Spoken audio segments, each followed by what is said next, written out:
Hello, my friend. Today I will tell you another long-forgotten legend.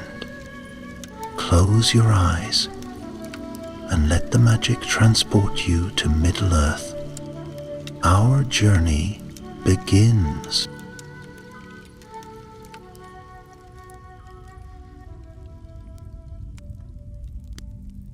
The twilight had descended upon the great east road, and as the stars began to glimmer above, Gandalf the Grey rode steadily toward Dol Guldur. His mind was heavy with premonitions of shadow growing in the south, far beyond the fortress of the necromancer. For weeks he had observed strange movements in Mirkwood, whispers among the trees, silent glimmers where no light should be, and a chill that spoke not just of cold, but of fear. He sensed a second menace, one that might strike the woodland realm while he wrestled with the darkness in the south. Though many wondered at Gandalf's solitary journey, only one companion understood its full gravity: Radagast the Brown. In the quiet moments beneath great forest canopies, Radagast had shared his concerns. He had felt the corruption taking root deep within the wild places. And it was not the necromancer's doing alone. Something older, wilder, and more insidious stirred. Gandalf stopped the ponies beyond the last outlying thicket. He turned to Radagast and spoke in hushed tones. "Mirkwood harbors a deeper evil," he said, his voice grave. "I must press on to Dol Guldur, but you must ride south, Radagast. There is something worse than orcs, something born of old wood in twilight." Radagast's great eyes widened beneath his tawny brows. "You would send me away while you face Durin's bane? Will you not need my counsel?" The bird-like wizard paused, his heart torn. In the wild places he felt most at home. But confronting the power of Sauron? It was Gandalf's path, not his. "I will need all I have," Gandalf replied softly. "But I cannot look to the south while I face the fortress. You, with your kinship to wild things, can uncover what stirs beyond my sight. Will you do this? For the world that cannot know what danger lies in silence?" Radagast bowed his head and nodded. "For the forests, the creatures that speak no words, I will go." The two wizards exchanged a long look of friendship, duty, and the delicate balance between action and trust. Days later, at the edge of Greenwood, Radagast mounted his stout steed, Shadowfax's cousin, Roke. With a small company of forest creatures, birds of many colors, a wary fox, and 2 deer, he set forth along broken paths into the heart of Mirkwood's southern reaches. The trees here stood tall but uneasy, their trunks twisted with unnatural growths. The canopy above was too thick, and leaves dripped with damp that spoke not of dew but of corruption. Radagast whispered to the creatures, listening as they told him of distant roars and low moans carried on the wind.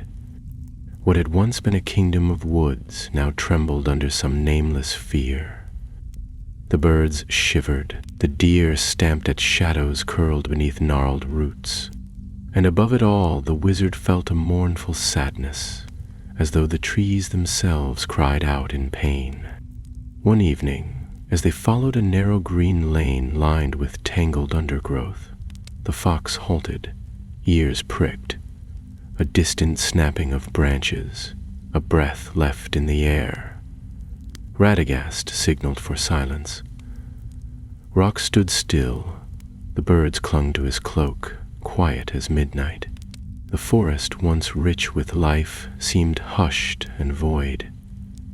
It was as if the world held its breath, waiting. From the gloom ahead slithered movement. Curled roots and black-barked shrubs parted, revealing a pair of luminous eyes. Then another and another, shadows slipping between trees.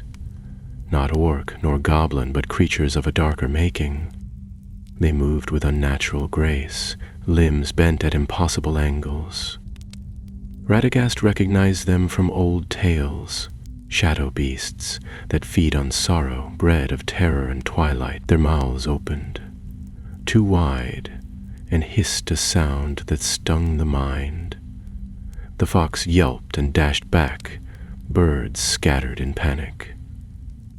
Radagast drew his staff, with no spark of flame but a resonance deep within that only wild magic could summon. He spoke softly in the language of the old forests, an incantation as old as Mellion's weaving. The air trembled. A hush fell. Leaves rustled awake. The deer stamped and joined, muscles tensed. The creatures advanced, hissing. Shadow beasts were quick and relentless, but the magic of the forest answered. Motes of glowing green light drifted down through the branches, coalescing around Radagast and his companions. Tiny vines sprouted, wrapping around the shadow beast's limbs. The fiends shrieked, claws tearing but ensnared. Radagast advanced, voice growing stronger. "In the name of Eru, be gone!" Roots surged from the ground. One beast collapsed, shrieking into dust. Another fled, a broken shape disappearing into the blackness. Warm light suffused the clearing. The shadows recoiled. Radagast allowed himself a moment to breathe. The beasts were gone, but scars remained. Leaves lay blackened like burnt hope. Small branches snapped and charred.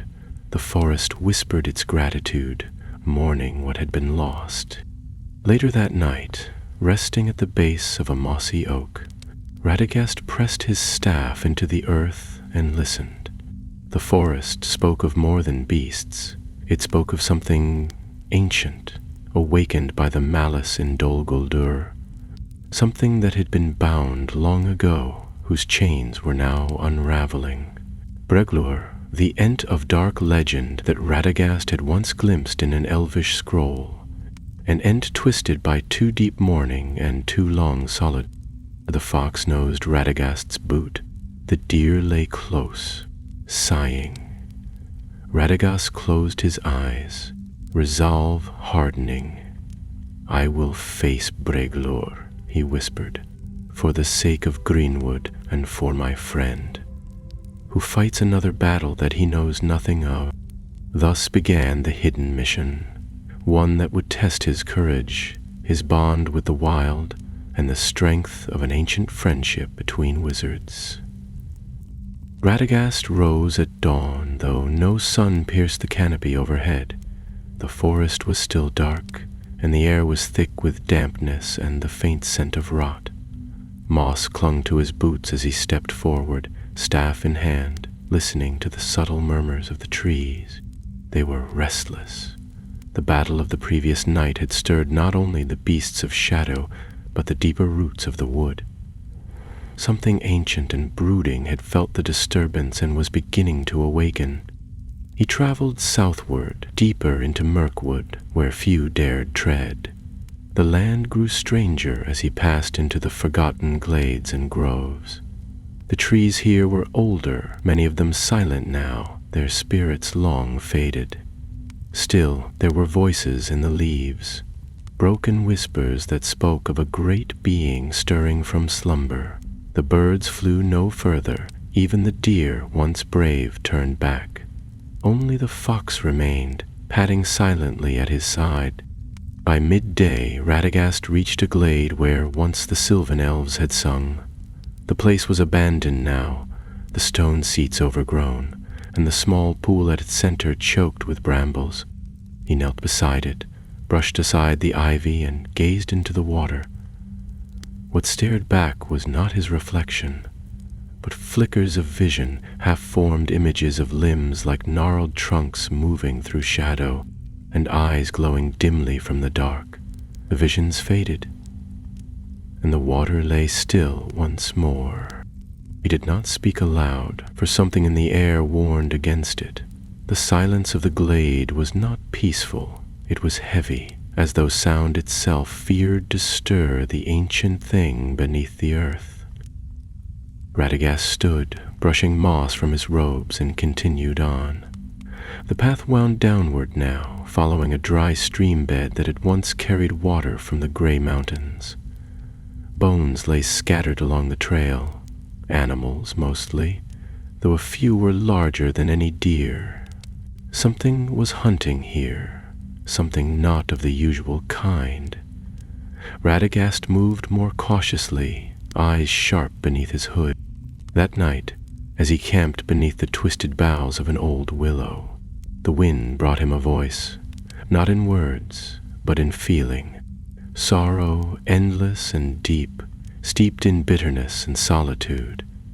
The voice crept into his dreams, painting images of fire and falling leaves, of battles fought in forgotten ages, and of an ent standing alone in a field of ash, crying out in rage and pain. He awoke with a gasp, heart pounding. The fire had gone cold. The fox was gone. He rose and called softly, but only echoes returned. A shiver ran down his spine. Clutching his staff, he pressed forward in the gray morning light. His path led him to a gorge cut deep into the land, filled with twisted roots and a low mist that clung to the stones. He descended, each step echoing off the rock walls. At the bottom lay a hollow where no birds sang, and even the insects dared not move. There, at last, he found what he sought. It was not asleep. It waited. Breglur stood tall as a tower, its bark blackened and cracked. Moss hung from its arms like tattered banners, and its eyes, once green with the light of Yavanna, now burned a dull red. It did not move as Radagast approached, but the air grew colder, and the trees at the rim of the hollow leaned away in fear. There was an aura of decay about the ent, as though its very presence sucked the life from the forest. Radagast stopped 10 paces away. "Breglur," he said quietly, "you were once a shepherd of trees. Do you remember the days when the stars were brighter and the rivers sang to the sea?" The ent's head tilted slightly, and from its mouth came a groan like the creaking of old wood. "Radagast," it rumbled, voice deep as thunder. "Little brown wanderer, you walk with beasts and speak to flowers. What brings you here to my grave?" "I seek no quarrel," Radagast replied, lifting his staff in peace. "But there is evil in this wood, and I must know if you are part of it." Breglur laughed, and it was a sound like dead branches snapping underfoot. "Part of it. I am it. The forest calls to me in pain, and I answer with vengeance. The elves left, the dwarves burned. The men forget, and the trees, the trees, suffer in silence. No more." "You would become a weapon for the necromancer?" Radagast asked, sorrow heavy in his voice. "I serve no one," Breglur growled. "But he awoke me. He spoke not in commands, but in truth. The age of beasts and green things is over. Fire and shadow rule now. I shall not slumber while the forest dies. I shall march." Radagast's grip on his staff tightened. "You would march on whom? The elves? Lothlorien? Even the Lady Galadriel, who has done nothing but protect what remains?" "Alley," said Breglur. They watched and did nothing. Now they shall see what comes when a shepherd turns wolf. And long silence passed between them. Radagast's heart ached. He had come to reason, to speak of peace and remembrance, but what stood before him was no longer an ent. It was a memory twisted by grief, a spirit poisoned by too much loss. "Then I must stop you," Radagast said quietly. The earth groaned as Breglur raised his massive limbs. "Try if you can, little wizard." Radagast turned and fled up the gorge, branches lashing at him as he ran. Behind him came the roar of roots being torn from the ground, the grinding thunder of footsteps as old as the first age. He did not look back. He knew he could not defeat Briglur here, not in the hollow where darkness fed the Ent's strength. He needed allies, spirits of the forest who had not yet succumbed. Dryads, lesser Ents, even the timid but wise hedgehogs of the southern glades. Alone he would fall. But the forest, if roused, might still stand. The sun had long since vanished behind thick layers of cloud and branch, casting Mirkwood into a shadowed twilight that seemed eternal. Radagast ran beneath towering boughs, the sound of Briglur's pursuit growing fainter with every step. Though the Ent was vast, it was not swift, and the gorge slowed its progress. Radagast dared not waste the opportunity. He needed time. Time to gather help and turn the tide against the ancient creature before its wrath could spread beyond the woodlands. By nightfall he had reached the edge of a long-forgotten glen where the trees were younger, more pliant, and less soaked in bitterness. Here small spirits of the forest still lingered, will-o'-the-wisps that glowed faintly in the underbrush, and slender dryads who peeked from behind the trunks of birch trees. They were timid but not yet corrupted. Radagast approached slowly, murmuring to them in a voice like rustling leaves in spring rain. At first they hid, as if afraid that the brown-robed wizard brought the same doom that spread from Dol Guldur. But when he knelt upon the moss and let the light of his staff shine softly across the glade, they crept forth, one by one, curious, pale-eyed, and flickering like candle flames. He told them of Briglur, of the sorrow that had festered in the Ent's heart, and of the danger he now posed to all who called the forest home. He asked for aid, not to destroy Briglur, for that was not his intent, but to delay him, to slow his march until the forest itself could decide what was right. A dryad stepped forward, her hair woven with ivy, her limbs delicate as saplings. "He was once kind," she whispered, voice trembling. "Long ago. He used to sing with the wind and speak with the rivers. But we feel only fire in him now. He walks like one who no longer listens." Radagast nodded solemnly. "But we must try. The darkness that touched him will spread unless we stop it here, not with blades, but with roots and song and old magic. Will you help me?" There was a long pause as the spirits glanced at one another, their expressions wary and unsure. Then, slowly, the dryad reached out and touched Radagast's staff. "We will call the others," she said. "There are still those who remember the old ways." They moved swiftly, whispering through the branches, and within hours the glen was alive with quiet motion. Beasts of all kinds arrived, badgers and foxes, squirrels and owls, all drawn by the call of the forest's pain. A pair of young Intings came too, only half the height of Briglur, their bark pale and untouched by rot. Radagast gathered them beneath a spreading tree and laid out his plan. They would not attack, but rather bind, confuse, and ensnare. They would weave a net of roots and magic that might hold the dark Ent long enough for Radagast to speak to what was left of his heart. The next morning, a thin rain fell, mingling with mist and dew. The forest was quiet once more, but now it watched, waiting. Radagast stood at the edge of a wide clearing, flanked by the dryads and the young Intings, his staff pressed firmly to the ground.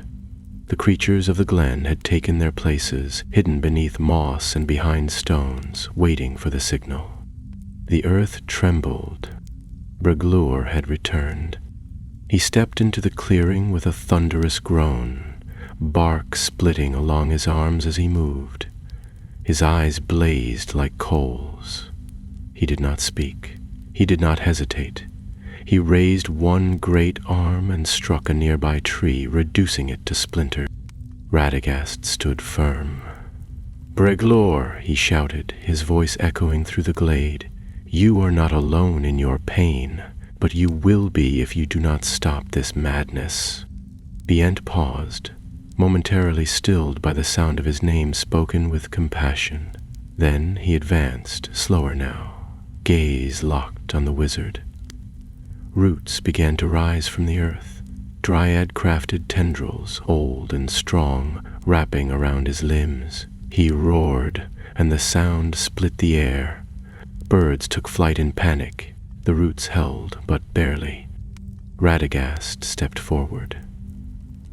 "I know you remember the light of Lorlan, even if only as a dream. I know you remember the groves of Osiriand, the laughter of the first trees. That memory still lives within you." Regler shuddered, and for a moment his eyes dimmed. A flicker of green stirred beneath the red. He spoke then, voice quieter, as if buried beneath centuries of grief. "They left, all of them. I waited.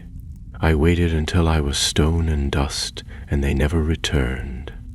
Radagast's heart ached. "But we are here. The forest is still alive. You must not become the weapon of its ruin. Help me protect it, Breglor. Let us mourn the past, but not destroy the future." There was a moment of stillness, and in that moment the rain ceased. The mist lifted just enough to let through a shaft of gray light. The creatures of the forest, watching in silence, held their breath. Then Breglor roared again, louder than before, and the roots binding him shattered like dry straw. He raised both arms and brought them down upon the clearing's edge, splintering the earth. Radagast stumbled, nearly thrown from his feet. The dryads fled into the trees, and one of the young Entings cried out as a falling branch struck his shoulder. Radagast raised his staff, casting a ward of light that held Breglor at bay for a moment. But the Ent was beyond reason now, swept up by the fury of 1,000 silent years. The green that had flickered was gone, consumed by flame and shadow. The battle had begun. Radagast turned and ran again, calling for the forest to lend him strength. He would not win by power alone. He needed something greater. An echo of the past, a song, a name, something that could reach the soul of a forgotten shepherd. And deep in the heart of the forest, the trees began to stir. The forest moaned with each step of the ancient Ent as he thundered through glades and groves, breaking branches and shaking the very soil. Radagast darted between trees, panting with exertion, robes snagged by brambles, boots heavy with mud.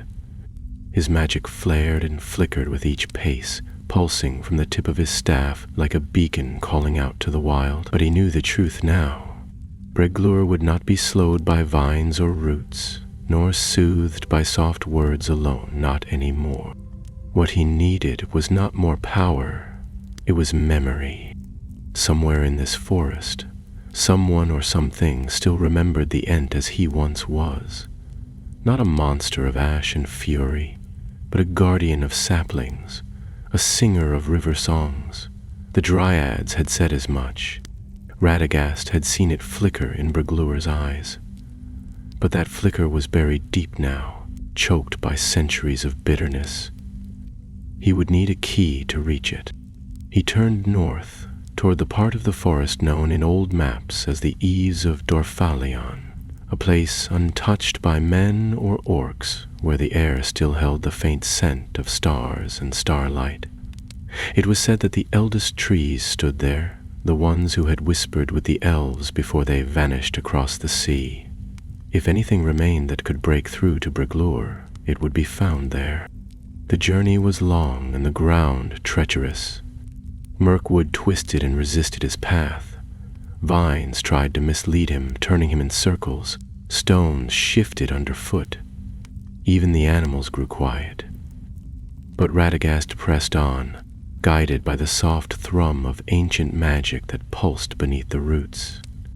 After 3 days of careful travel, he found it, a clearing where moonlight pierced the trees despite the heavy clouds above.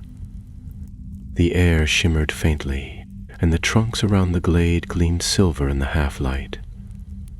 It was quiet, but not empty. There, rooted at the center, stood an ancient tree taller than any tower, its bark smooth and white, its leaves whispering with voices that were not quite wind. Radagast approached and placed his hand upon the trunk. "I seek your wisdom," he whispered. "There is one among your kind who has lost his way, a great Ent whose heart has been swallowed by grief. His name is Breglur. I must reach him, or all shall be lost." For a long time, nothing happened. Then the tree stirred, leaves shimmering like silver coins in starlight. From within its roots rose a figure, not a dryad, but a spirit, older than any Radagast had seen. She was tall and thin, her face lined with sorrow, eyes like pools of moonlight. Her voice, when she spoke, echoed as though carried on the wind across vast plains. "Breglur of the eastern groves," she said slowly. "I remember him. He danced with fireflies and sang to fallen leaves. He mourned when the first axes came. He stood long after the others had passed into sleep. We did not forget him, but he forgot us." Radagast bowed his head.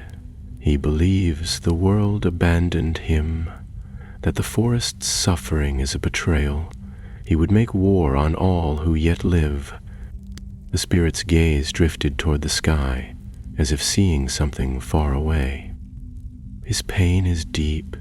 We cannot pull him back by force, but perhaps with song." She raised her hands and sang then. A haunting melody, wordless yet powerful, like the lullabies of the stars before the first sunrise. The leaves joined in, whispering with wind and memory. As the song rose, a soft orb of light formed in her palms, warm, green gold, and pulsing with life. "This," she said, offering it to Radagast, "is the seed of his name, the true name he bore in the elder tongue before the shadow touched him. Speak it to him when the forest is still, when all else is quiet. If any light remains within him, it will answer." Radagast took the light carefully, cradling it against his chest. It was cool to the touch, but a calm strength radiated from it, as though the forest itself placed its last hope in this fragile spark.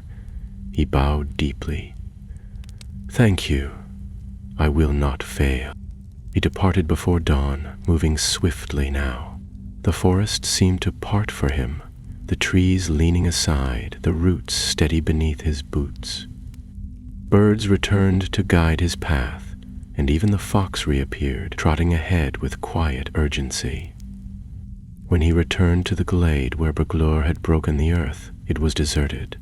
But the trail was easy to follow. Massive footprints had crushed the underbrush, and splintered trunks marked the Ent's passage westward toward the rivers and the edge of elven lands. Radagast followed the trail for 2 more days, his weariness growing with each hour. He did not rest, save for moments to whisper with the trees or offer strength to frightened animals in his path. The deeper he went, the more the forest recoiled, curling in on itself in fear. Breglur's presence was like a storm, loud, bitter, and unstoppable. On the 4th night, he found him.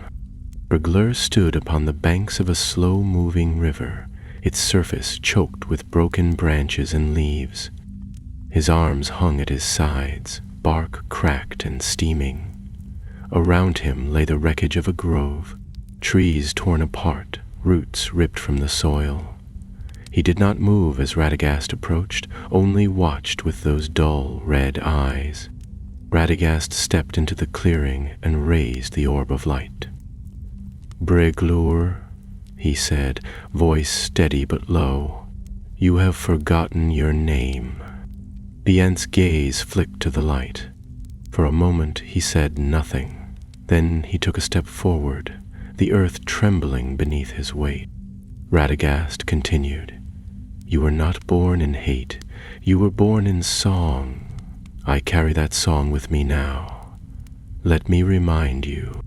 He held the orb high and spoke the name, clear and resonant, a word that rolled like thunder through the trees and echoed across the river. Bradonel. At once the orb flared, casting green light across the grove. The wind ceased, the trees stilled. Breglor froze. Then, slowly, he sank to one knee. A low groan escaped his mouth, not of rage, but of pain. An old pain, dragged into the open. He clutched at his chest, as though something within him cracked and spilled forth. The red glow in his eyes dimmed, and the terrible tension in his limbs slackened. Radagast stepped closer. "Bralowanel," he said again, softer now. "Your name, your truth, come back." And in the silence that followed, the forest listened. For a long while Breglur did not move. His mighty form, once taut with wrath and fury, now hunched beneath the weight of memory. The orb in Radagast's hand pulsed gently, shedding its green light like dappled sun through summer leaves. The forest held its breath, and even the river, sluggish and murky, seemed to pause in its course. All waited to see whether the name Bralowanel, the true name, had struck deep enough to stir the heart that had been buried for so long. Radagast dared not speak again just yet. He kept still, staff lowered, the orb balanced lightly in his open palm. His breath came in shallow puffs, not from fear but from the weight of hope. He had gambled much on that single name, that single fragment of a forgotten song. Then, from Breglur's throat came a low, grinding sound, like stones shifting beneath the roots of mountains. It rose slowly, hesitantly, into something that might have been a sigh. His limbs moved, not in anger but with weariness. One enormous hand reached toward the orb, not to seize or destroy, but to touch. His fingers, rough as the cliffs of Foroshel, grazed the surface of the light.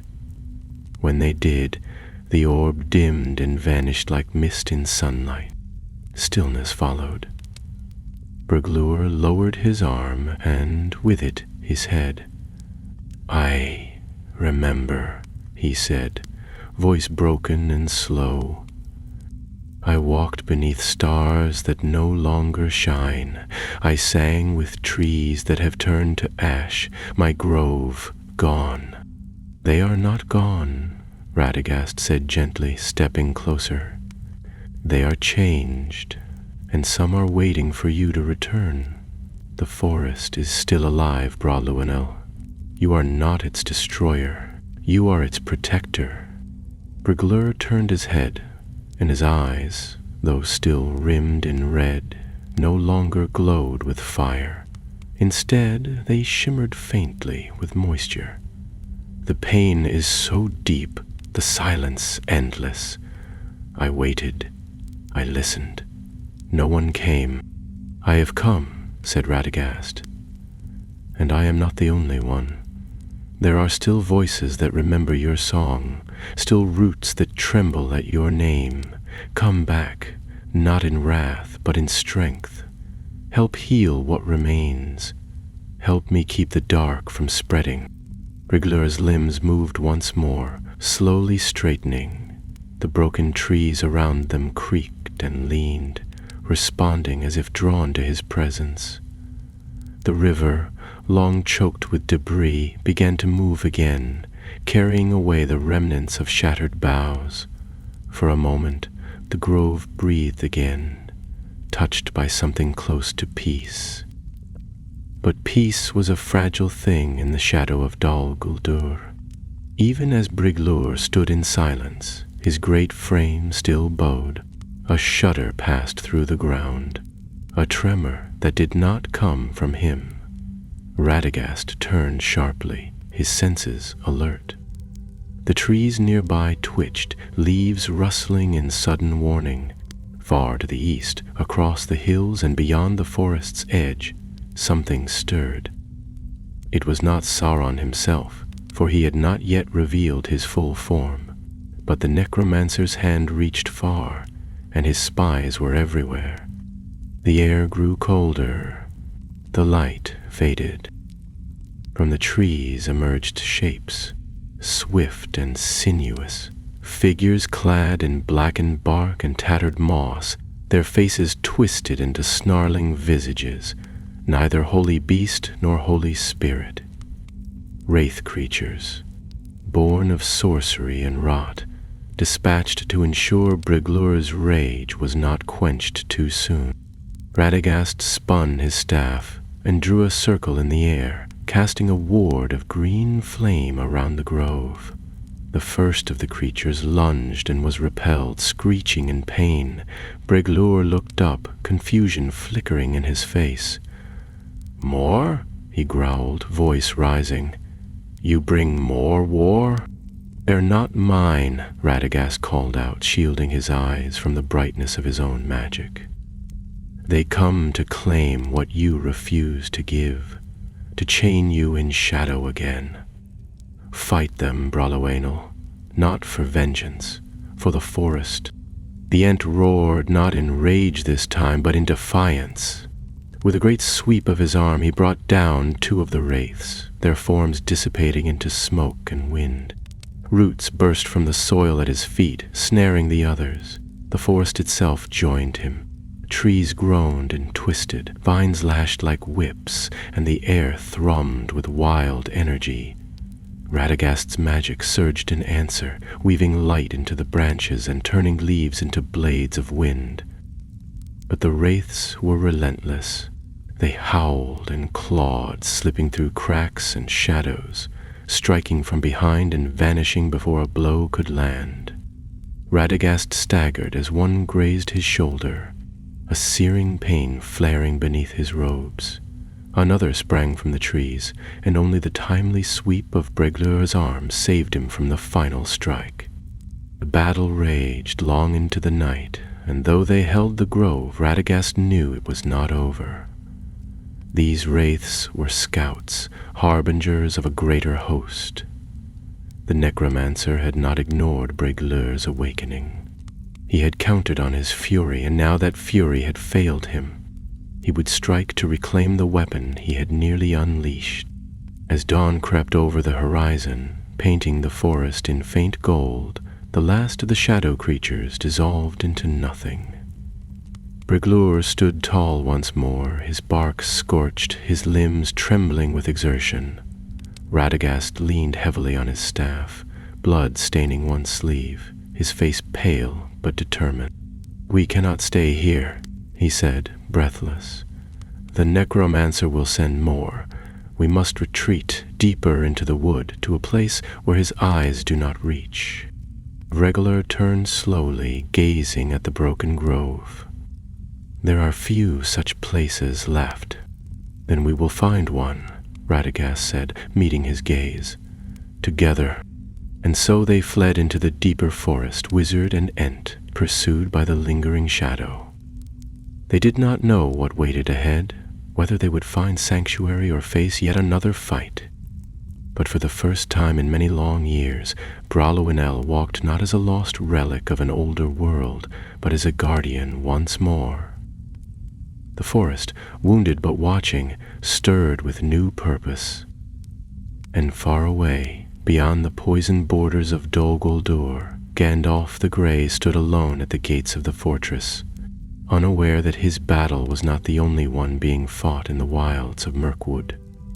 The heart of the forest grew stranger as they journeyed westward, seeking refuge where the shadow of Dol Guldur did not yet reach. The trees stood closer together here, their trunks thick and ancient, their roots tangled beneath layers of moss and leaves. No paths marked the earth, and no sunlight pierced the canopy. Even the birds did not sing. But Radagast felt something in the silence, not menace, but stillness, like a breath being held. It was a place untouched, forgotten even by the elves who once roamed these woods, and perhaps for that reason it was safe. They moved slowly. Brigler's pace, once thunderous, was now deliberate, as though each step was a burden. The wounds he had suffered in the battle were not physical alone. Something had broken inside him, something fragile and old, and though Radagast could feel that glimmer of light stirring again in his heart, it flickered as if a breath might snuff it out. The wizard did not speak much. He knew better than to force words where silence could heal. On the second night they came upon a hollow shaped like a crescent moon, ringed by trees that leaned inward as if in council. A stream trickled through it, soft and clear, and beneath its surface shone smooth stones like polished pearl. Radagast placed a hand upon the nearest trunk and felt warmth within, an old enchantment, dormant but still alive. This place was safe, at least for a while. They made camp at the water's edge. Radagast kindled a small flame with magic drawn from the moss, and the light danced upon the silver bark of the trees. Brigler sat on the slope above, unmoving, his eyes fixed on the dark spaces beyond the firelight. The fox lay curled near Radagast's feet, and overhead, Ulls watched in silence. When the fire had settled into quiet embers, Radagast finally spoke. "The light that returned to you, it's not just a memory. It's your strength, Braulunel. It's what makes you more than a weapon." The Ent didn't respond at once. Then, slowly, he turned his head. "Strength," he rumbled, voice quieter than before. "I do not feel strong. I feel hollow, as though I have left something behind and do not know what." "You've left anger behind," said Radagast, "and grief, perhaps. They've ruled you for so long, you forgot who you were without them." Brigler shifted slightly, bark creaking. "And what am I now?" The wizard looked into the flames, thinking carefully before he answered. "You are a protector of the forest still, but not with fire and fury, with wisdom, with endurance. You've survived the loss of your kin, the silence of ages, and the lies whispered by shadow. That is no small thing." Brigler did not answer, but his posture eased. The silence that followed was not heavy but restful, like the hush before dawn. Radagast watched him for a while longer, then lay back against his pack and let sleep take him. The next morning brought a change. The forest stirred earlier than usual, and small creatures emerged from burrows and hollow trees. Birds returned, flitting between branches, and the stream bubbled with a livelier voice. Radagast took it as a sign. The land recognized Brigler's presence not as a threat now, but as part of its healing. Yet peace never lingered long in the days of the necromancer. As they continued westward, skirting the foothills of the forest, Radagast began to notice strange signs. Patches of rot in otherwise healthy trees, pools of blackened water where none had stood before, and most disturbingly birds vanishing mid-flight, their song cut off as though swallowed by the air itself. There was something new, something creeping like smoke through the roots of the forest. That evening, as they reached a clearing choked with nettle and thorn, Radagast stopped suddenly. A scent, faint but unmistakable, caught on the wind. Sulfur. He turned to Brigler. "They're poisoning the forest." The Nth's eyes narrowed. Who? Not beasts this time, Radagast muttered, crouching near the base of a nearby tree. Sorcery. Something spread deliberately. He touched the earth and whispered a spell. The ground glowed faintly beneath his palm, revealing thin lines of darkness radiating outward like veins. It's not just corruption. It's control. They're preparing the land for conquest. Briglure's branches stirred. They would bend the forest to their will, drain it, twist it. Yes, Radagast said grimly, and once it's twisted, it can never be returned, not fully. He rose to his feet. We must stop them here, before it spreads further. But I cannot do it alone. He looked up at the Ent. I know you've already fought, already suffered, but the forest still needs you. Briglure did not answer at first.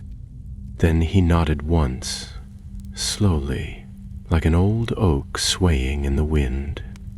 Then we fight. They moved quickly, following the stench of sulfur through narrowing paths and sunless groves. The trail led them to a clearing carved unnaturally from the forest. Trees had been felled and stacked like bones, and the soil was black with ash.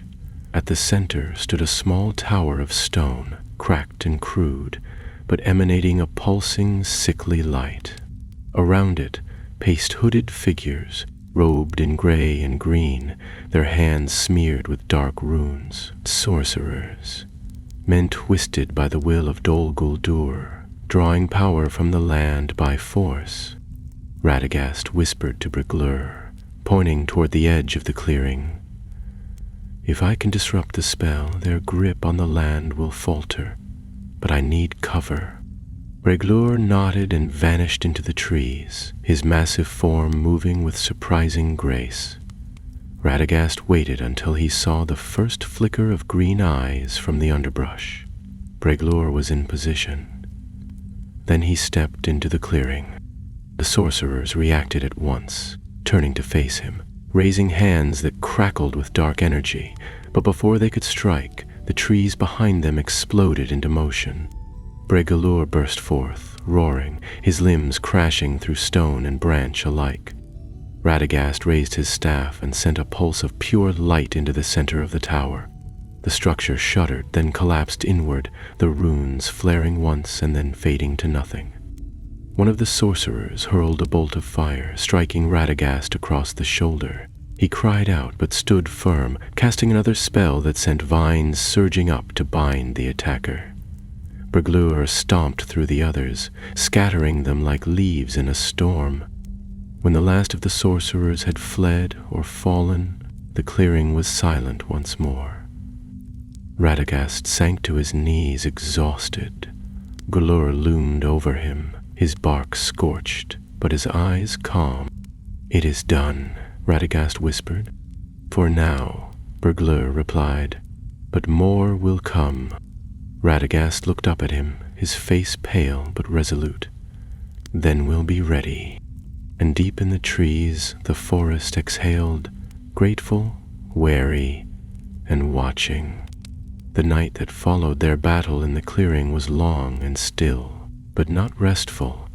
Though the air had cleared and the unnatural corruption had lifted from the glade, Radagast knew better than to trust in peace so soon.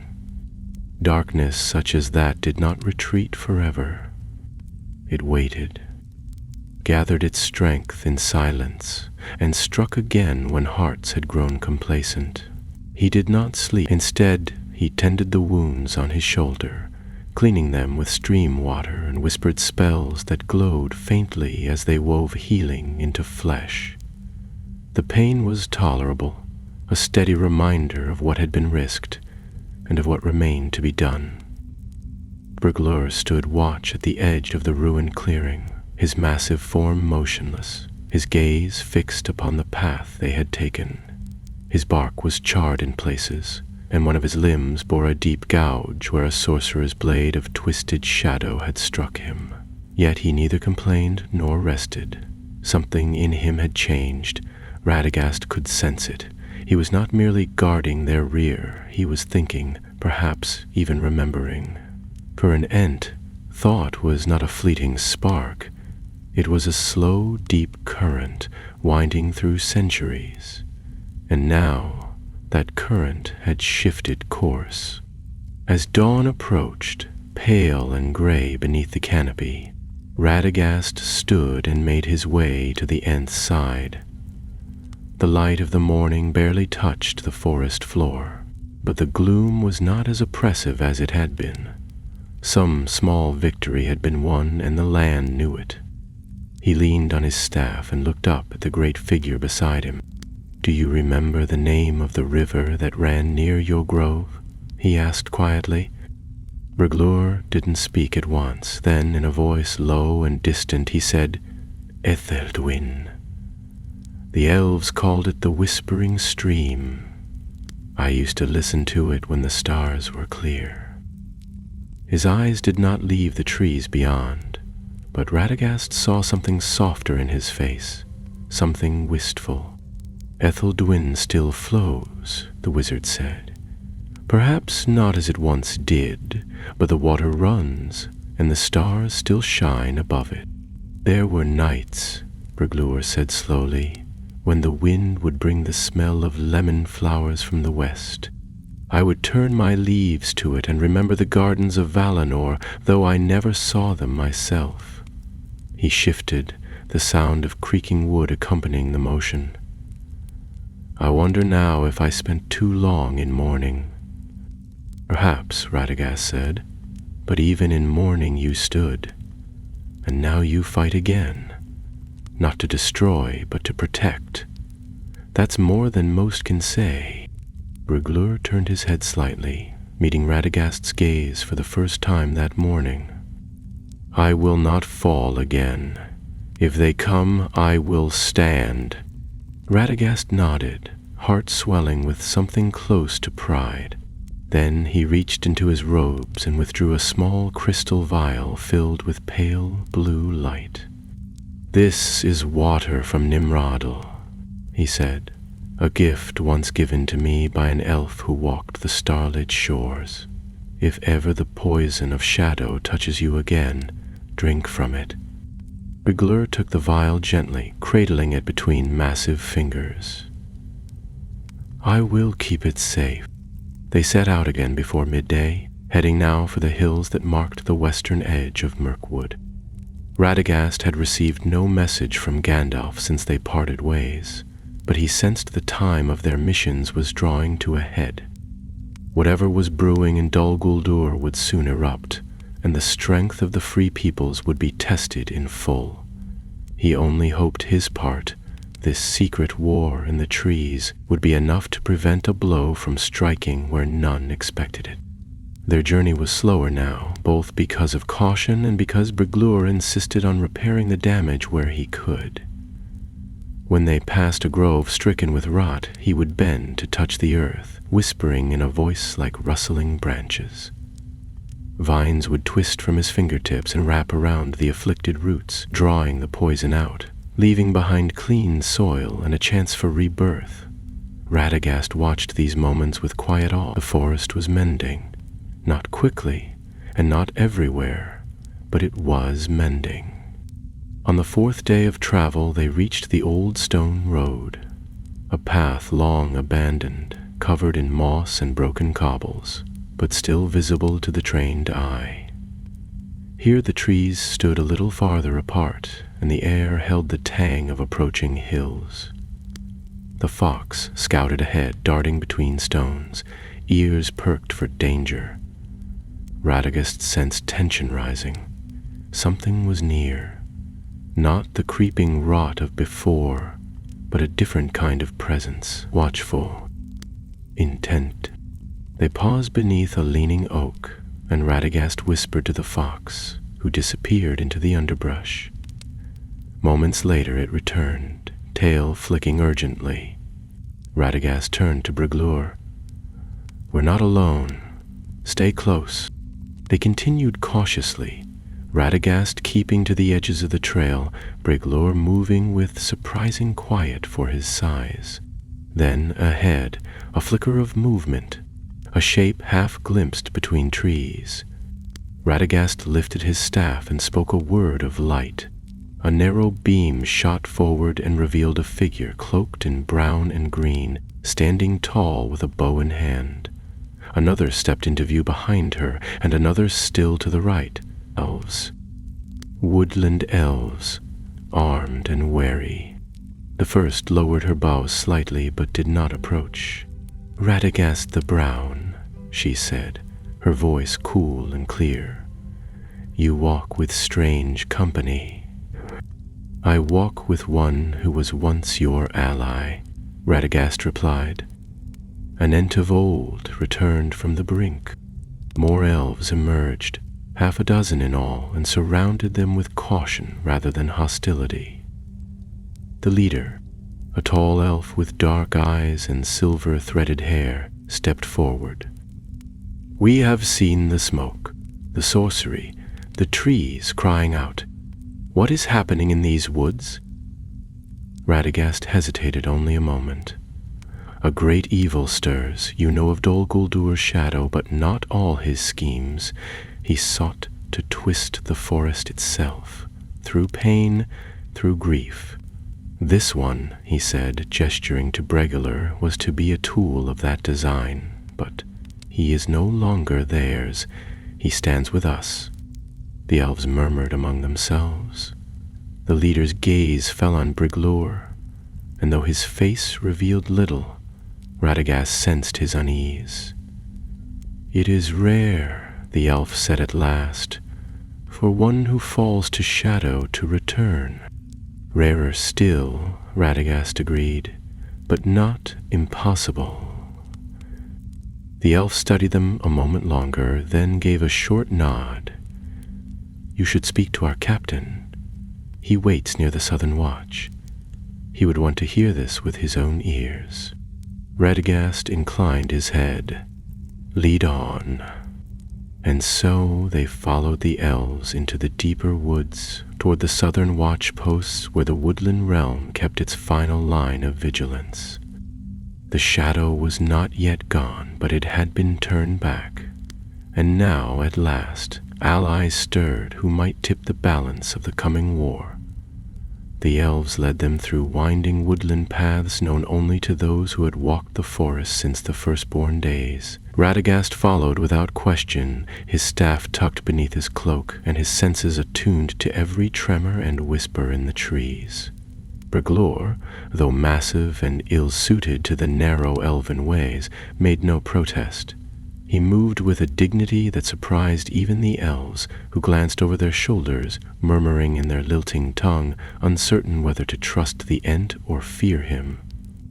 They arrived at the Southern Watch by nightfall, though little light reached that part of the forest. Lanterns hung from the branches, glowing with a soft blue hue, casting silver shadows that danced like will-o'-the-wisps through the leaves. The watch itself was no tower or outpost of stone, but a living thing, platforms woven into the trees, rope bridges between limbs, and quiet sentinels perched like falcons along the upper boughs. There was no horn to announce their arrival, no fanfare, only the careful nods of guards and the rustle of leaves as they were received. The others, however, had already passed them, and only the sound of leaves. Radagast was brought before the captain, a tall elf with a face like carved marble and eyes as bright as starlight on still water. His name was Thalanor, son of Rovandil, one of King Thranduil's oldest commanders, known for his caution and his sharp tongue. He stood beneath a broad-beamed oak, his hand resting on the hilt of a leaf-shaped blade, and he regarded Radagast with neither warmth nor hostility, only interest, deep and watchful. "You arrive with strange tidings, Radagast the Brown," Thalanor said, his voice smooth and precise. "And stranger company still. What cause brings you to our border in such times?" Radagast bowed. not deeply but with respect. "The forest itself," he replied. "It cries out. Dol Guldur's shadow spreads farther than many believe. I come not for alliance, but to warn, and to offer what aid I can while time remains." Dalinor's gaze shifted to Brigleur, who stood outside the watch, too large to fit within the leafy halls. The Ent remained still, like a hill of bark and moss in the moonlight, his arms folded, his face unreadable. The elves who watched him from the platforms above kept their hands close to their bows. "An Ent," Dalinor murmured, "and yet not of Fangorn. One I have never seen nor heard spoken of. You say he was turned to shadow?" "Yes," Radagast said, "but he has returned from it, not through might or fear, but through memory and through the forest's own will. I do not ask you to trust him blindly, but know that he saved this wood from a darkness that would have corrupted it from root to crown." Falinor's eyes narrowed.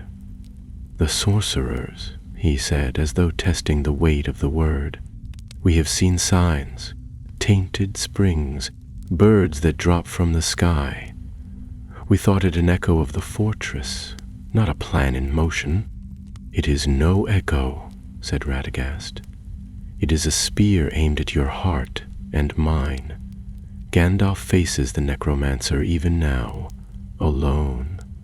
But while he draws their eye, others act in shadow. I was sent to stop that second blade." "And you believe you have?" Radagast hesitated, then shook his head. "I have delayed it, but the enemy adapts. The forest cannot defend itself forever without help." Dalinor studied him a moment longer, then turned away, gesturing for Radagast to follow. They climbed to a high platform overlooking the southern vale, where a clear line of sight stretched all the way to the dim glimmer of the Anduin in the distance. Below, the forest was thick and black, but above, stars pierced the gloom. "This watch is old," said Thalinor. "Older than my post. In my father's time it was abandoned, for no threat came from the south. But now the dark stirs again." He glanced at Radagast. "What would you have us do?" "Send word to Thranduil," Radagast said without hesitation, "and to Lothlorien, if your voices can reach that far. The threat is not just to Mirkwood. It's to the balance of the land itself. If this corruption takes root, it will spread beyond borders and rivers, and when it does, it will not knock politely on the doors of kings." Thalinor's brow furrowed, but he gave a slow nod. "We are not blind, Radagast, and we are not idle, but we are few. Our patrols are stretched thin. If war comes to the forest, we will fight, but I fear it will come too soon and too wide." Radagast stepped closer to the edge, looking out over the trees. "Then let us give it pause. A strike now, sharp, swift, and hidden, might delay the enemy long enough for the White Council to act. You wish to lead such a strike?" "I wish to guide it," Radagast replied. "There are still corrupted roots in the western glades, and a second tower being raised in secret. If we strike there, we cut off the poison before it spreads." Thalinor said nothing for a moment. Then he turned and walked toward a narrow platform where a small bell hung from a twisted branch. He rang it once, softly but with purpose. A few moments later, 4 elves arrived, lean and silent, their cloaks green and brown, their eyes sharp. "Go to the western glades," he told them. "Scout the terrain. Look for signs of construction, sorcery, anything unnatural. If what the wizard says is true, we will act." The elves bowed and disappeared into the night without a word. Thalinor turned back to Radagast. "You'll rest here. Tomorrow we plan. If there is to be a war in the woods, then we will meet it with blade and flame." Radagast inclined his head. "Then I thank you, Captain." "And the Ent?" Thalanor asked, his voice quieter now. "He does not sleep." Radagast smiled faintly. "No, but he listens, and tonight he will hear the wind speaking to him again." That night, Radagast sat beside Briglur on the forest floor, beneath a sky filled with stars that seemed to pulse with quiet power. The Ent did not speak, but he reached one long arm across the clearing and placed it on the ground. A low hum began to resonate, deep and ancient, like the heartbeat of the forest itself, and in that hum, Radagast felt something more than strength. He felt hope. They had turned the tide once. They would do it again. The next morning, mist clung to the forest like a veil, coiling around the roots and drifting in lazy wisps between the trunks. The sun barely touched the canopy, its light pale and strained, filtered through layers of leaf and gloom. Radagast stood near the edge of the southern watch, his staff in hand, cloak damp from dew, eyes fixed on the path ahead. Behind him, the elves moved with silent purpose, preparing for the mission that now rested heavily upon them all. No horns were sounded, no commands shouted. Their readiness showed in the way they moved. Swift, efficient and calm, as though this were but another morning in the long song of their immortal lives. Thalanor approached, his cloak clasped tight at the throat, his sword sheathed but close. "Scouts returned in the night," he said without preamble. "They found the site, not one tower, but two. One half built, the other already pulsing with that foul light you described. They've drawn lines into the forest floor, charms, bindings, corruptions. If they're not stopped soon, the land will begin to change around them." Radagast's jaw tightened. "How many guards?" "Few. They do not expect visitors. One tower is manned by no more than 6 twisted men, perhaps once of the east or south. The other is watched by only 3, but the strength lies not in numbers. The forest itself recoils from their presence. Any approach will be difficult." "Then we strike from within," Radagast said. "Not through force alone, but through the land. If the roots rise against them, if the trees shake and the ground turns beneath their feet, they will not hold." Thalanor raised an eyebrow. "Can it be done?" Radagast turned, lifting his staff. "With Brigur's help, yes." The Ent stood at the perimeter, listening. When his name was spoken, he stepped forward with the sound of grinding bark and shifting roots. "I will break the towers," he said, voice low but certain. "Not with fire, but with truth. They do not belong. The forest remembers what came before, and it will not welcome this plague." "Then let us end it," Thalanor said. He raised his hand, and from the trees 9 elves emerged, cloaked and hooded, each bearing bow and blade. "We go swiftly and in silence. Once the towers fall, we retreat. We do not wait for the enemy's full strength." The company set off beneath the shadow of the leaves, slipping between trees with the quiet grace only elves possessed.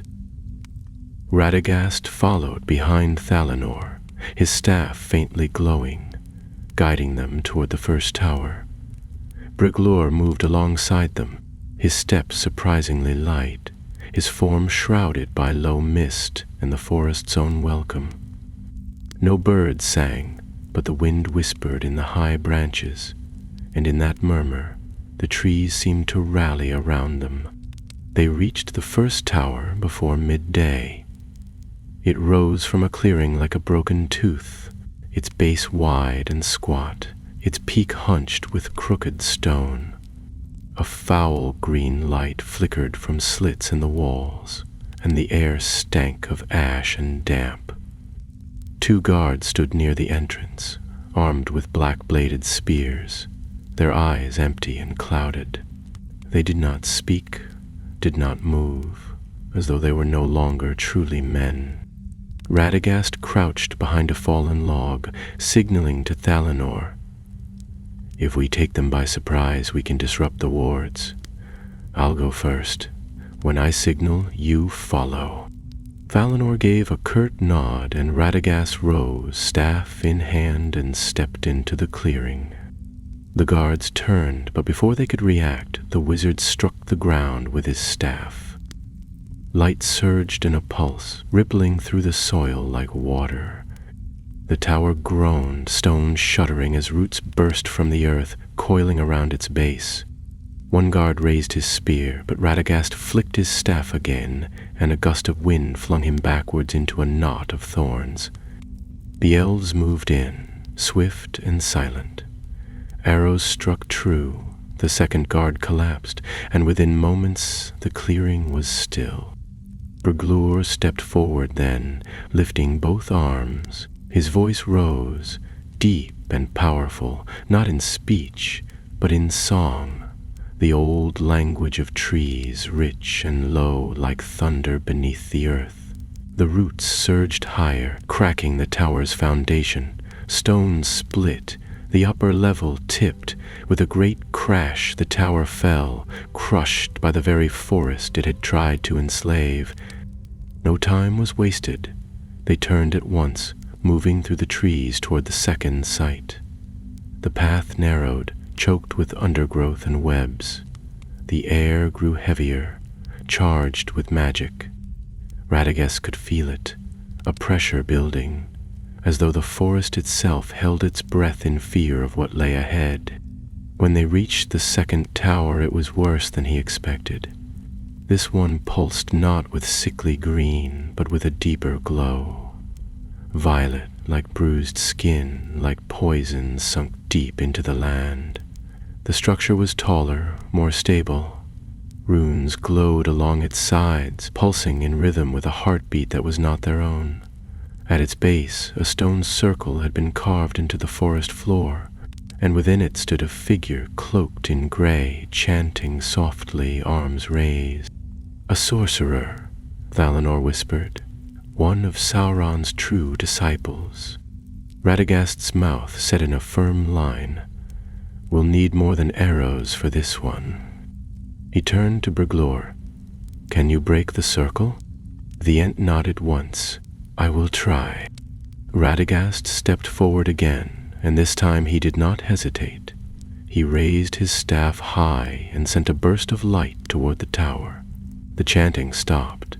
The cloaked figure turned, revealing a face painted in black spirals, eyes glowing with purple fire. He raised his hands and the earth shook. Berglur strode forward, bellowing a challenge. The ground trembled, not with the sorcerer's magic, but with the Ent's own fury. Trees groaned and leaned forward, roots surged. The runes cracked. The stone circle split apart. The sorcerer screamed and sent a bolt of shadow toward Radagast, but the wizard caught it on his staff, redirecting it skyward in a spray of spark. The elves loosed their arrows, each shaft finding its mark. The sorcerer staggered, bleeding violet smoke.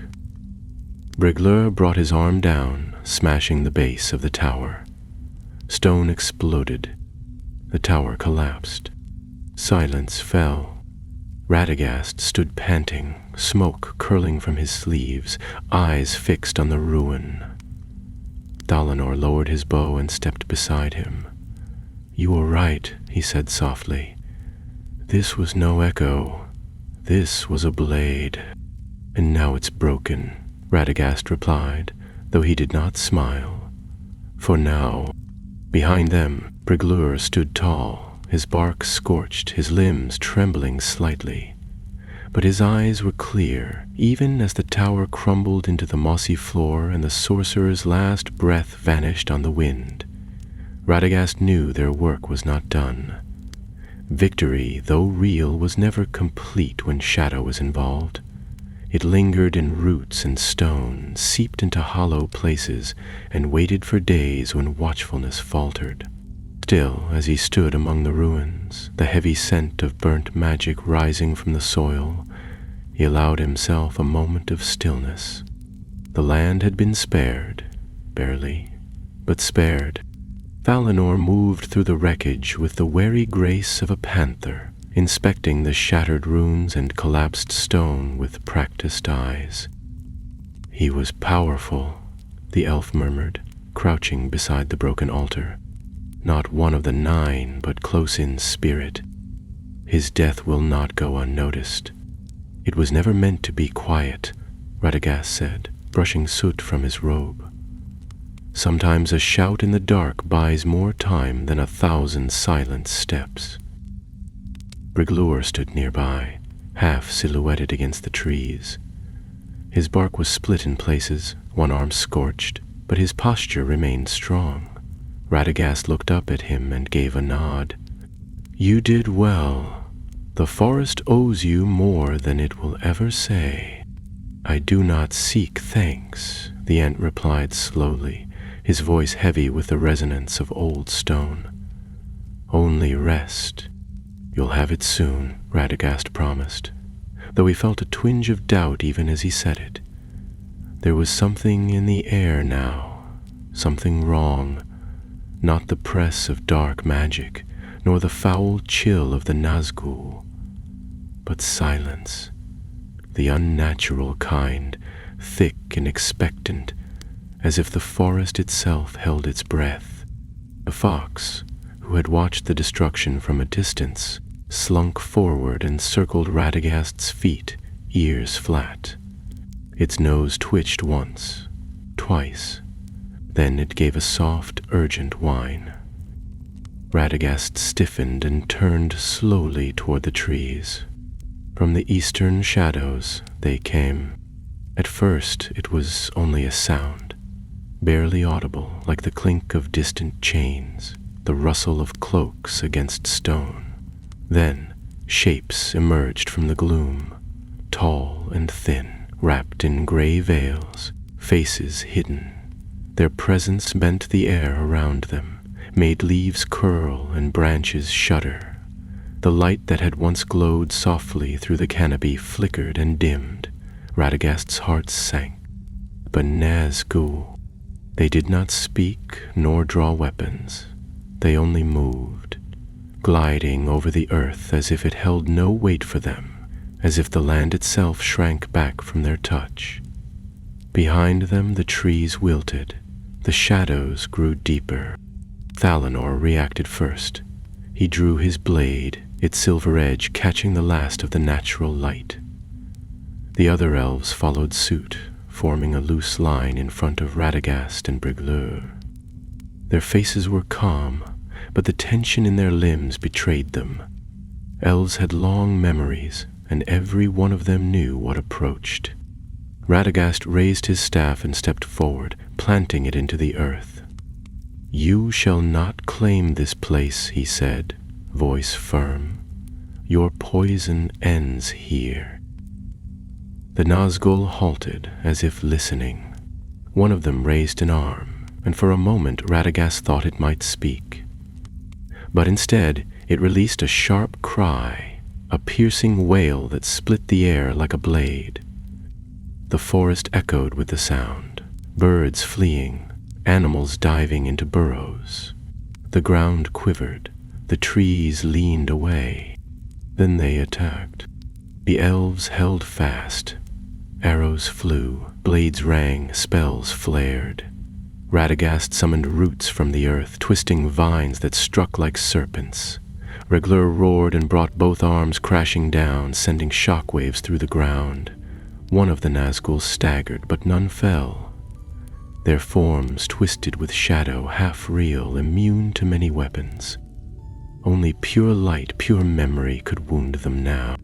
Radagast focused his magic, not into flame or force, but into remembrance, calling upon the songs of Yavanna, the memories of green things growing in spring, of rivers unchained and stars unclouded.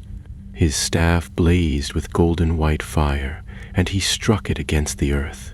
A circle of light erupted around them, forcing the Nazgul to fall back, their forms flickering. But even that did not hold them for long. One wraith, taller than the others, raised a blade as black as midnight and pointed it at Brigleur. A voice like a grinding tombstone rasped from its hood. "You are ours. You will be again." Brigleur stepped forward, his bark crackling with defiance. "No," he said, "never again." And with a bellow that shook the trees, he charged. The collision was like a thunderclap. The wraith met the Ent with its blade, but Brigleur's strike knocked it back into a tree, splintering bark and stone. Light burst from the impact, not from Radagast, but from the Ent himself, a glow deep within his chest, pulsing with the memory of who he had been. The Nazgul shrieked, recoiling, their forms unraveling at the edges. Radagast seized the moment. He raised his staff once more, summoned the last of his strength, and cast a ring of flame, not fire of heat, but fire of spirit. It swept through the clearing, forcing the Nazgul to retreat. One by one they faded into mist, melting back into the trees. Their presence lifted, the silence broke, and the forest breathed again. Valinor lowered his blade, blood trailing down his arm. One of the elves was down, motionless but still breathing. Brigleur stood in the center of the clearing, battered but unbowed.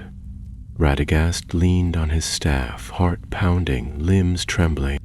"They were not here by chance," he said. "They were watching, waiting for us to strike, and now they know." Valinor wiped his blade clean and sheathed it. "Then we've bought something precious. Time."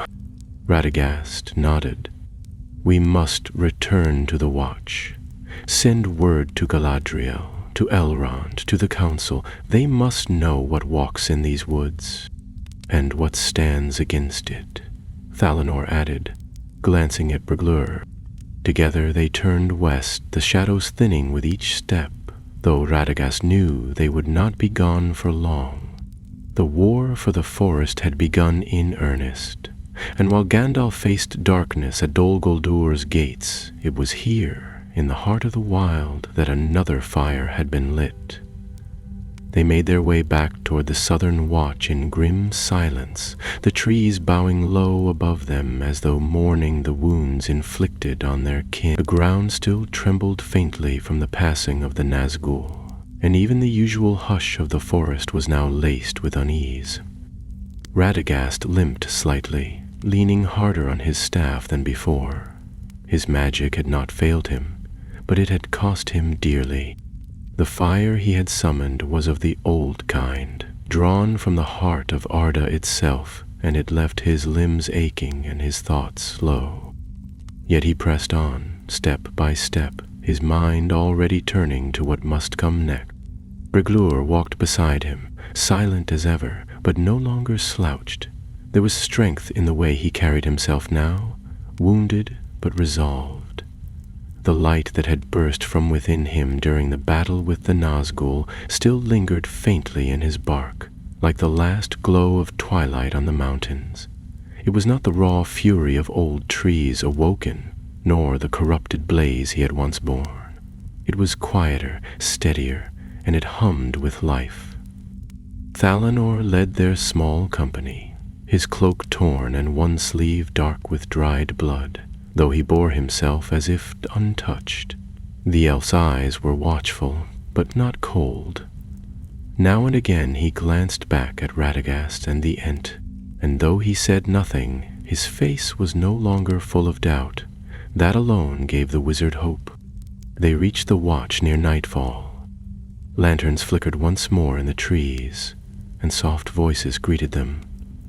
The injured elf was carried to one of the upper platforms, where healers waited with salves and quiet songs. Others came to meet them, bearing news of fresh tracks found in the east, of whispers of movement near Dol Guldur's fringe, of scouts who had not returned. The forest was far from safe, and the enemy had not retreated, merely paused. Radagast was given a quiet corner beneath the great central oak, where a woven shelter had been prepared. He sank to the ground with a weary sigh, and accepted a cup of warm broth from an elven attendant whose name he did not catch. The warmth helped a little, as did the cool balm they pressed to his burns. He did not speak, not yet. His mind wandered, tumbling through memories and fragments of the day's battle. Later, when the moon was high and most of the watch slept, he was summoned by Thalanor once more. The elf stood on a high platform, gazing toward the east, where the light of Dol Guldur cast a faint and poisonous glow along the horizon. "I have sent word," Thalanor said without turning. "Runners are on their way to Thranduil, to Galadriel, and to Elrond. If the council has not yet met, they soon will." Radagast nodded, though his muscles ached with the motion. "Good. It may not be enough, but at least now they will not be blind." Thalanor glanced at him. "You intend to leave, don't you?" "I must," Radagast said. "Gandalf is alone. He may not know how close the enemy came to striking us from behind. If he is to face Sauron, even in disguise, he needs to know the truth of what was brewing in the forest." "You'll not make it to Dol Guldur unseen," the elf warned. "The roads are watched. The Nazgul are abroad, and worse things with them." "I'll not take the road," Radagast said simply. "There are paths even they have forgotten." Thalanor said nothing for a moment, then reached into his cloak and drew forth a small stone wrapped in silver thread. "This will carry light when none other burns. Take it." Radagast accepted the gift with a nod. "And Briglur will be safe here," Thalanor said. "We'll hide him, heal him, and learn from him, if he'll teach us." Radagast smiled faintly. "He will. He's a better teacher than I think. Less impatient." Thalanor did not smile, but there was warmth in his eyes. "You've done more than you know, Radagast. You've turned a tide that no one saw coming." "I only lit a fire in the woods," Radagast said. "Now we must keep it burning." He left at dawn, before the birds had begun to sing. The fox trotted ahead, scouting the path, while the trees whispered farewell behind him. He wore a fresh cloak, gifted by the elves, and his staff glowed faintly with new enchantment. He felt no joy, only the quiet purpose of one who still had work to do. For days he traveled, weaving through hidden paths and forgotten glens, moving always eastward. The land changed as he went. The trees grew more twisted, the ground more brittle beneath his feet. The air itself seemed heavier, as if watching him, pressing down like a weight on his shoulders. Once or twice he glimpsed shadows that moved where none should be, but he did not stop. On the 6th night, he reached the last ridge before Dol Guldur. There, beneath the black tower's looming shadow, he saw the fires burn, the watchmen pace the walls, and the sickly glow of enchantments that pulsed from the ground like wounds. He could not go closer, not yet, but he could wait. He climbed an ancient tree, gnarled and half dead, and nestled himself within its limbs. From there he watched, and what he saw chilled him more deeply than anything he had faced in the forest. Gandalf had come. The grey pilgrim, sword at his side, staff in hand, now stood alone before the gates of Dol Guldur. He called out to the darkness, demanding truth, seeking the name of the shadow that had taken root in the ruined fortress. Radagast clenched his hands, heart pounding. This was the moment. If Gandalf fell here, all they had fought for in Mirkwood would mean nothing. But he could not reveal himself, not yet. The council had to come. The White Lady, the Elven Lords, they would need proof, and Radagast would deliver it. He remained in the tree, silent and watching, while his friend entered the lion's den. And in the woods behind him, far from the eye of Dol Guldur, the forest began at last to heal. The sky above Dol Guldur was a slate of ash and smoke, swirling ever so slowly as if the clouds themselves were trapped in the grip of some unseen will. Radagast crouched high among the limbs of the ancient tree, wrapped in his cloak, the scent of lichen and age thick around him. His eyes never left the gray figure below, standing boldly at the broken gate of the fortress. Gandalf's presence was unmistakable, even from a distance, calm, steady, and defiant in a place designed to devour hope. For long hours Radagast watched. He dared not speak, nor signal, nor move too much.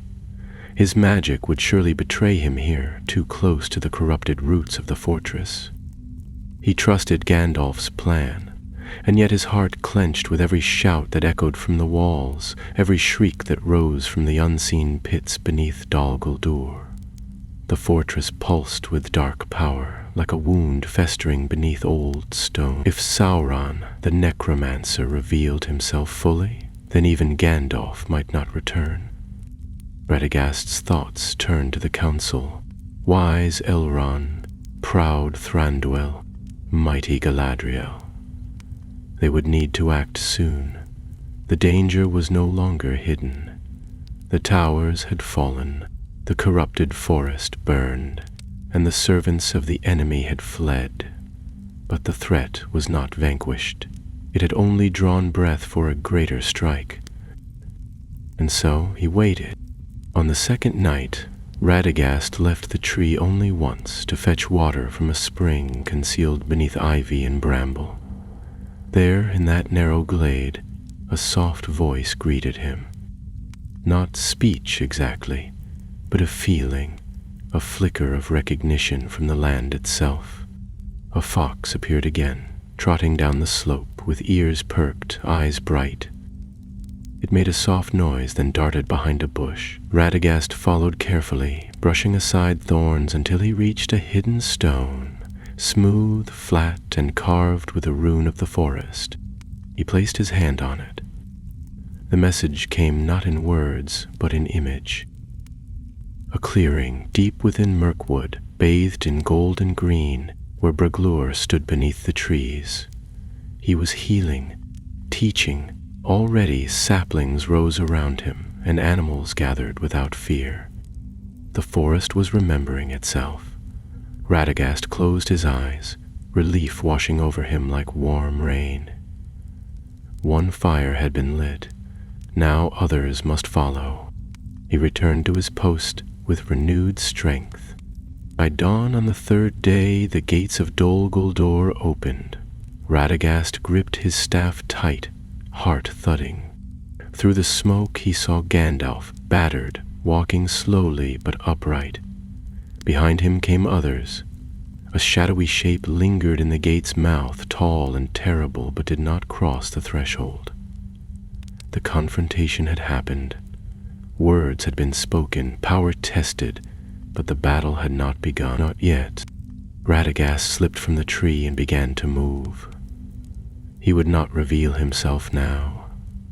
Gandalf had planned this mission alone and for good reason, but he could not remain nearby. The enemy's servants might still be searching, and Radagast's part was nearly done. He passed through old paths and watched once more as the forest shifted beneath his feet. Birds returned to their songs. The scent of ash faded from the trees. Somewhere to the north, elves sang again by starlight, And farther still, in the halls of the wise, whispers spread, of dark towers burning, of wraiths driven back, of an old ent stirring from slumber. Weeks passed. Radagast returned briefly to Rosgabel, his humble home on the edge of the woods, where rabbits had nested in his bed and crows cawed greetings from the rafters. He spoke little, only muttered to himself, to the trees, to the creatures who knew how to listen. But messages found him, scrolls wrapped in vine and bound with silver string. From Galadriel came a quiet thank you, not in words but in song. From Thranduil, a blade of green steel, forged from the melted stones of the fallen towers. From Elrond, a single leaf from the last homely house, its veins glowing with ancient light. Still, Radagast stayed out of councils and meetings. He had no desire for courtly praise or titles. His war had been fought in shadow, and he preferred it that way. But one evening, as the moon rose high over the trees and the owls began their low chorus, a soft knock came at his door. He opened it, and there stood Gandalf the Grey, leaning slightly on his staff, a glint in his eye that no battle could extinguish. "You look well, old friend," Gandalf said. "You look terrible," Radagast replied, smiling. They sat beside the hearth and drank warm root tea, and for a while they spoke of nothing, mushrooms, birds, cloud formations. Then, at last, Gandalf grew serious. "You've done more than I asked," he said. "More than any of us expected." "The forest needed me," Radagast said, "and I needed to remember why I was sent here in the first place. Not just to wander with squirrels and talk to moss, but to watch. To stand where no one else can." Gandalf nodded slowly. "You gave me the chance to face Dol Guldur without fear of a second front. If you had not acted, we might have lost Mirkwood before the first blade was drawn." "I only slowed them," Radagast said, "but I think Bruglur did something more. He chose to stand again, and that choice will echo." Gandalf smiled. "Yes, it will, just as your choice has. You'll not be forgotten, Radagast." Radagast looked into the fire and said nothing for a while. Then he spoke softly. "Promise me you'll see it through. That if the darkness rises again, you won't face it alone." "I promise," Gandalf said. The fire crackled, the night deepened, and outside, in the heart of Middle-earth, the forest sang once more, not in fear or in mourning, but in quiet joy. For though evil stirred still in the far corners of the world, one small war had been won, one secret mission fulfilled, and in that small, quiet victory, the shadow had been kept at bay, just long enough